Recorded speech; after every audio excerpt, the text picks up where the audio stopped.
Well, welcome to our first segment of Sermon Setup, and I want to share with you just a few things about the sermon tomorrow, asking you to pray for me, asking you to pray for yourself and for your family.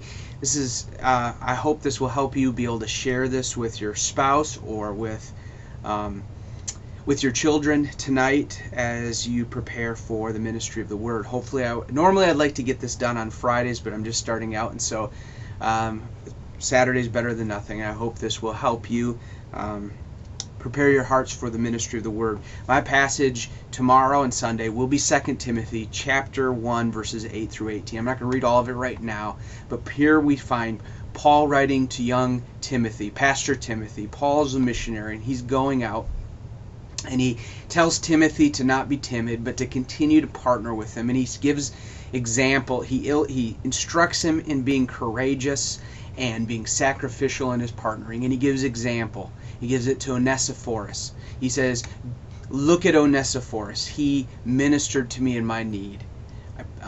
May God bless him. May God bless him in the time to come. May God bless him on the day of the Lord. I hope by the end of this sermon you'll want to name your son Onesiphorus. That's a big task. This is a good text, and this will be a good challenge. We're having missionaries tomorrow, and they're going to share it during Sunday school, the Krugers, and then they're going to share a little bit during the service, and then I want to preach on partnering with missionaries. I want to preach on partnering with those in the gospel in a specific way. Even though we're all called to preach the gospel, some do it and are called vocationally across the seas. And so I also want to share with you about a man right here. His name is Henry. You're going to hear more about Henry Martin tomorrow, and you're going to hear about a phrase called "Don't trifle," and that's what I want. This sermon's called "Don't trifle, hold the rope." Don't trifle. Trifle means to waste. Don't waste your time. Don't waste your life. Don't waste your money. Live for what matters. God has called you to bigger things than yourself. He's called you to live sacrificially. He's called you to live courageously. He's called you to suffer. He's called you to follow Jesus Christ as a suffering servant, partnering with those in the gospel. And so I want to challenge you to hold the rope. The imagery of holding the rope I want to share with you tomorrow.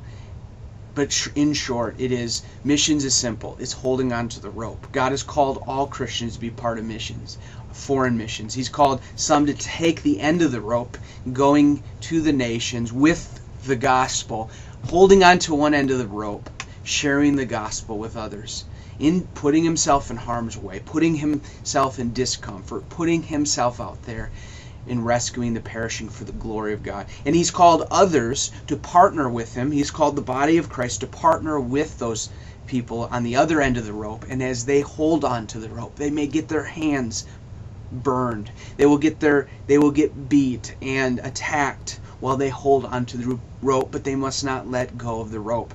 And I want to talk about holding the rope, not trifling. Holding the rope and being serious. Holding the rope and being earnest in our lives in a radical way. God has called us to that. I encourage you to read over all of the letter of 2 Timothy, especially chapter 1 is where I'm going to be. And so I hope that you can prepare yourself for the service tomorrow. We have some great songs, a good time of worship, and I hope that you'll be in prayer for that and be ready.